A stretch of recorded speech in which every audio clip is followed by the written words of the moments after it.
Sekarang dibohongin pakai surat Al-Maidah 51 macam-macam itu. Kelompok-kelompok radikal sudah merapat di Jakarta. Untuk itu, hari ini kami turun agar segera Ahok ditangkap sebelum tanggal 4.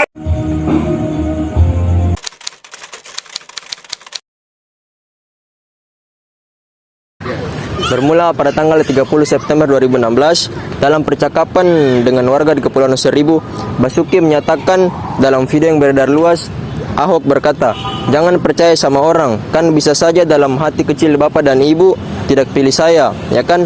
Dibohongi pakai surah Al-Maidah ayat 51, macam-macam itu. Itu hak bapak dan ibu. Jadi bapak dan ibu tidak bisa milih nih.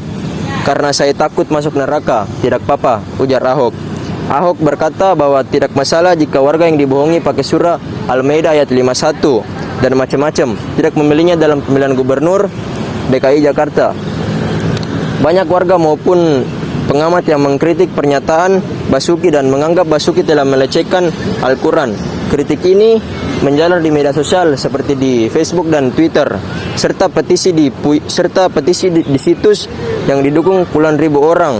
Menanggapi kritik ini, Basuki menyatakan bahwa ia tidak berniat melecehkan ayat Al-Quran, tapi hanya mengkritik pihak-pihak yang menggunakan ayat Al-Quran untuk tujuan politik.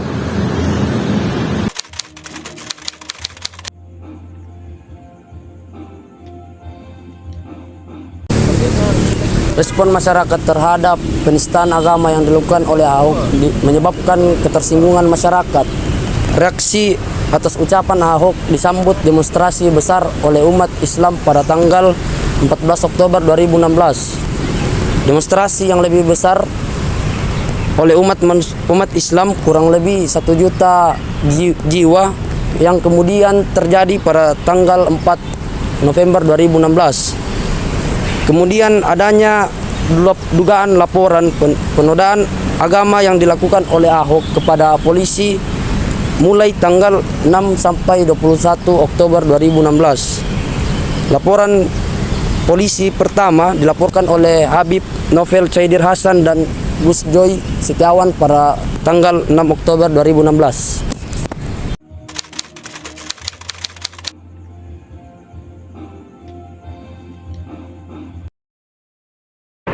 Pelaporan Ahok kepada polisi terdapat di beberapa polda, sehingga berjumlah ada 11 laporan. Bareskrim kemudian menarik semua penanganan kasus tersebut ke Mabes Polri. Bareskrim Polri mengadakan gelar perkara terbuka terbatas pada tanggal 15 November 2016 dengan mengundang pelapor, terlapor, saksi dan ahli. Kemudian pada tanggal 16 November 2016 pukul 10.00 pagi, Bareskrim mengumumkan penetapan tersangka kepada calon Gubernur DKI Basuki Cahayapurnama sebagai tersangka penodaan agama. Demonstrasi lebih besar kemudian terjadi pada hari Jumat, tanggal 2 Desember 2016 dengan tuntutan polisi melakukan penahanan tersangka kepada Gubernur DKI Basuki Cahayapurnama sebagai penistaan agama. Negeri Jakarta Utara telah memvonis mantan Gubernur DKI Basuki Cahayapurnama selama 2 tahun penjara.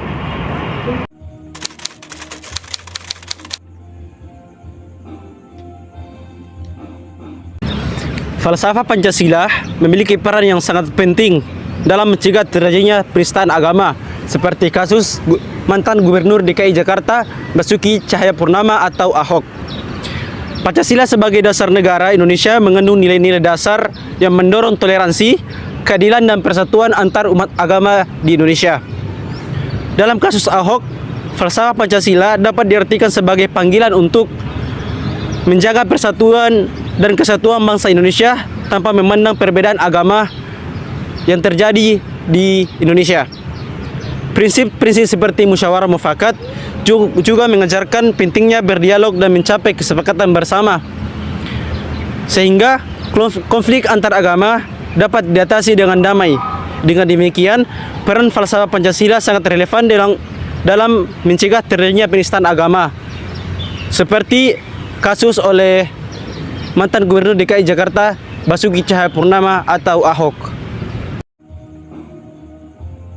Adapun kesimpulan yang dapat kita ambil dalam video ini ialah Pancasila sebagai dasar negara Indonesia memiliki peran yang sangat penting dalam menjaga kehormatan dan keberagaman masyarakat.